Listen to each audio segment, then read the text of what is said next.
Hello and welcome to my knowledge. In this video we are going to focus on an RC boat, and the video is mostly going to be focused on the electronics and the coding part of the boat.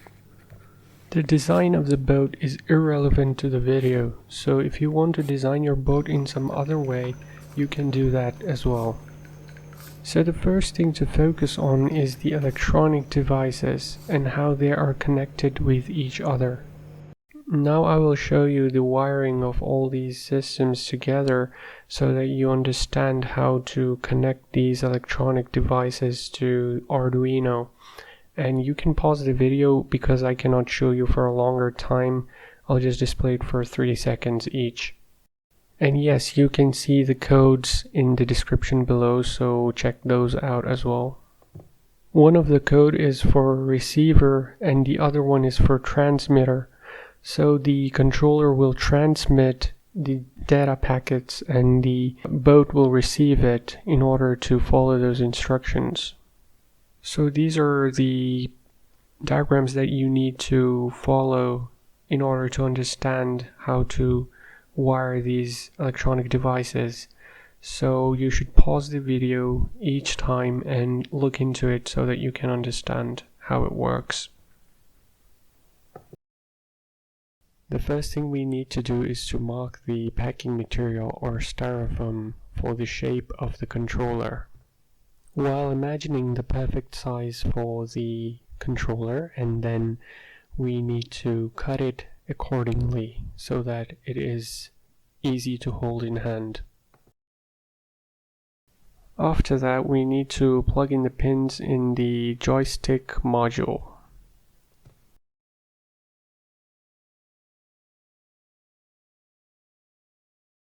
After the pins are in place, then we need to make some space for the anchoring point of the joystick module so that it stays in the place. And for that we are going to use some bending wires of any sort.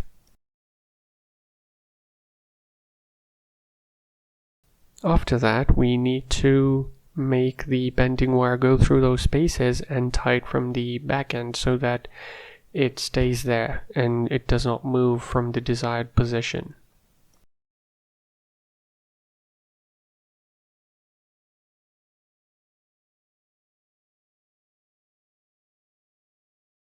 We will do the same process for the other end as well.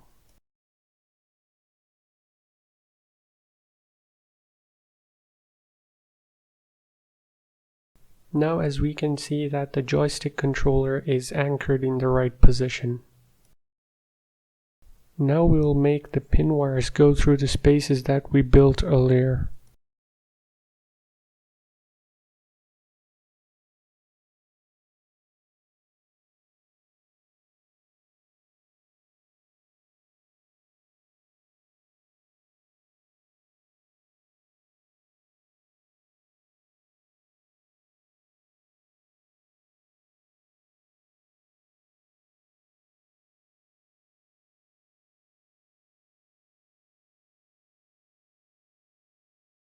After that we need to tape these wires so that it stays in its place. With the help of a screwdriver we need to make an impression so that it can hold the touch sensor, as there is very small amount of substance behind that sensor, so we need to make some sort of an impression that can encapsulate that sensor.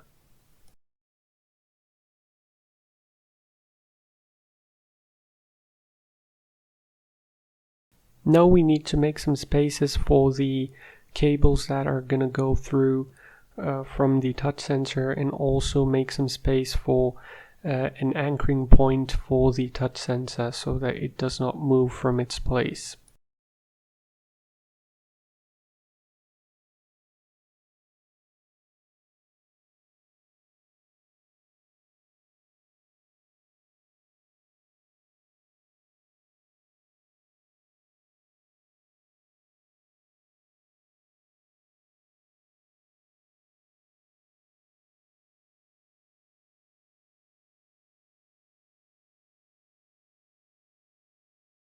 After that, we are going to anchor this touch sensor using a bending wire.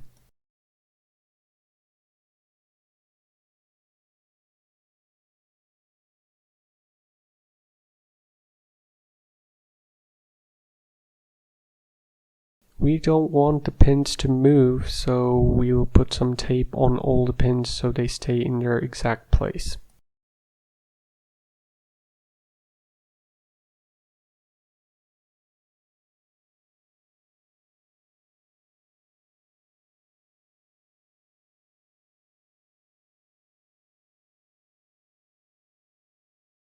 Then we need to tape the wires or cables so that it does not move from their place, and it should be done very carefully as it will reach Arduino in the future and the ground and VCC pins.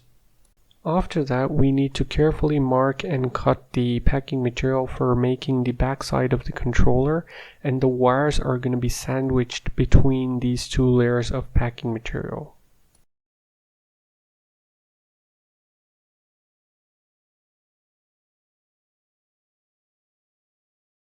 After that, we are going to tape these two layers of packing material together.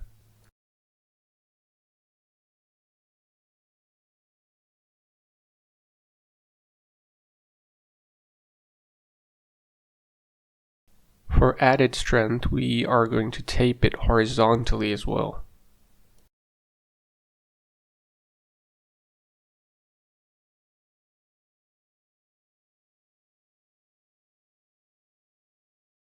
After that, we are going to attach this pot of breadboard for positive VCC and ground pins.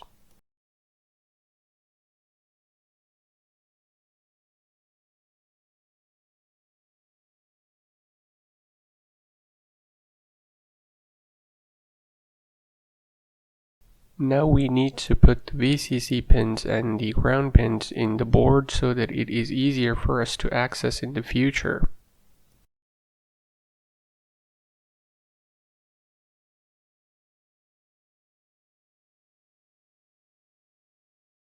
Now we will tape the Arduino Uno with the controller body, and then we will connect it to the wireless adapter or wireless module.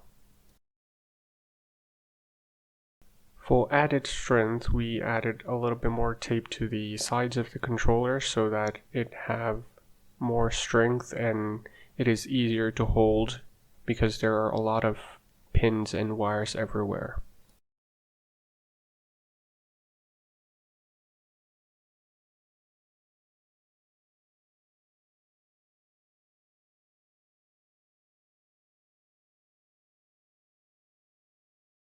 After that, we needed to connect the Arduino to the wireless module so that it can send the data or transmit the data from the controller to the boat.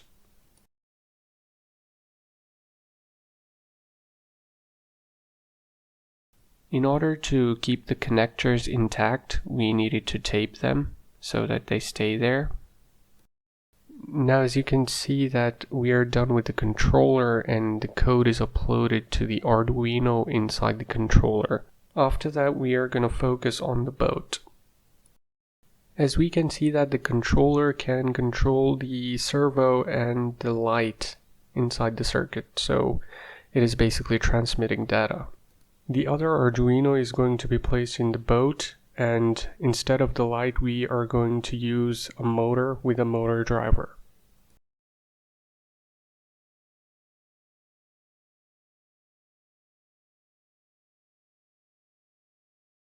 After connecting the motor driver to the motor and then connecting it to the circuit, we can see that it is responding to the button, and at the same time we can also control the servo simultaneously, which is highly recommended in this case.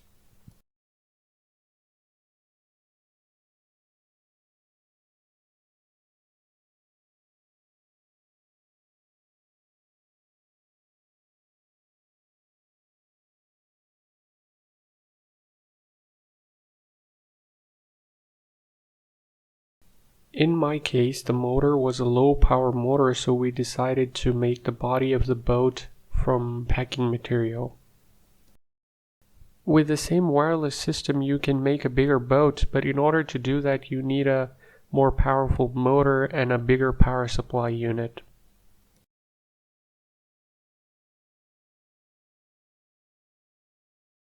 Now as you can see that we're done with the frame of the boat, so we are going to put all the electronics into the boat and we'll test it out.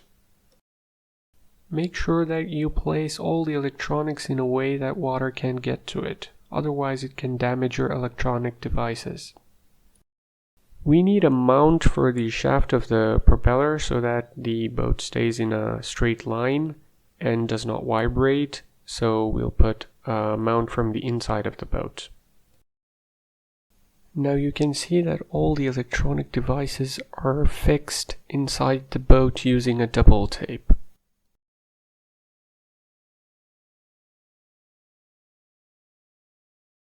After we are done with the boat, we will check the servo and the motor, and we will see how it responds to the signal that is generated from the controller.